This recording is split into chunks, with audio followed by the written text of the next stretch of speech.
সুপ্রিয় আছেন আর অনেকে আছেন যে শান্তিনিকেতনের ভবিষ্যৎ নিয়ে কী হবে এখন এ বিষয়ে সুপ্রিয় যতটা ভেবেছেন অতটা বোধ হয় কেউই ভাবেনি। কিন্তু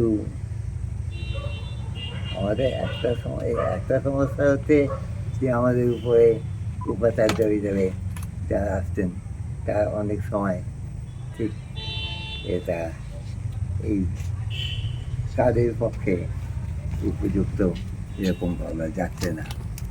এটা আমি কাউকে নিন্দা করে বলছি না, কিন্তু এটা ঠিকই যে শান্তিনিকেতনকে সেই পুরোনো দিনে নিয়ে যাওয়ার অবশ্য কোনোই সম্ভাবনা নেই, কিন্তু এটা একটা ভালো রকমভাবে চলুক, এখানে পড়াশুনো ভালো হোক। এবং তার থেকেও সবচেয়ে বেশি হচ্ছে যে বড় জিনিসগুলো যেগুলো রবীন্দ্রনাথ কখনই আমাদের অবহেলা করতে শেখাননি, সেগুলো যেন আমাদের মানতে পারি। যেমন রবীন্দ্রনাথ এক জায়গায় বলেছেন যে যদি আমরা ফিরে দেখি তাহলে আমাদের মানতে হবে যে ভারতবর্ষের যে নানা বিড়ম্বনা যা বেতন পিছিয়ে থাকার প্রমাণ আছে, সেগুলো সব কিছুই গোড়াপত্তন শিক্ষার অভাবের মধ্যে। তাই শিক্ষার মান নিয়ে আমাদের চিন্তা করার সত্যি কারণ আছে। শিক্ষকরা আসছে, যেমন একটি জার্মান শিক্ষক নিজে দেখলো যে আমাকে বেতন না দিলে চলবে, আমি নালন্দায় যেতে চাই। এখন এই জিনিসটা নিয়ে আমাদের সত্যি ভাবার কারণ আছে। মানে শান্তিনিকেতনের পাঠভবন, শিক্ষাভবন, এগুলো সব কথা থেকে আমি পড়েছি, একমাত্র বিদ্যাভবন ছাড়া।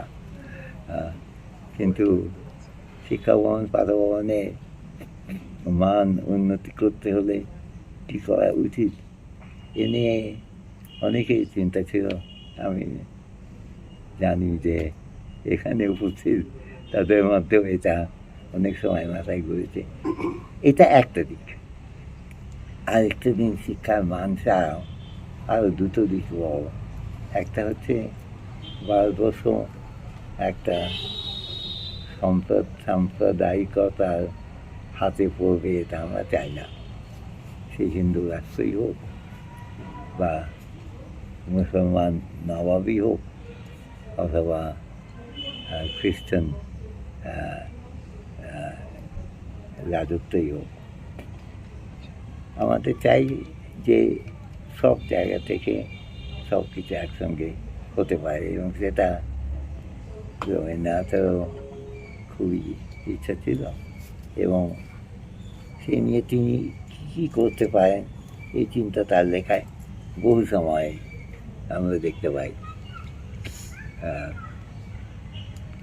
এবং এদের মধ্যে যে কোনো পার্থক্য নেই হিন্দু মুসলমানের মধ্যে, এটাও একটা বড় জিনিস আমাদের সাম্প্রদায়িকতা বিরোধিতার দিকে এগিয়ে দিয়েছে।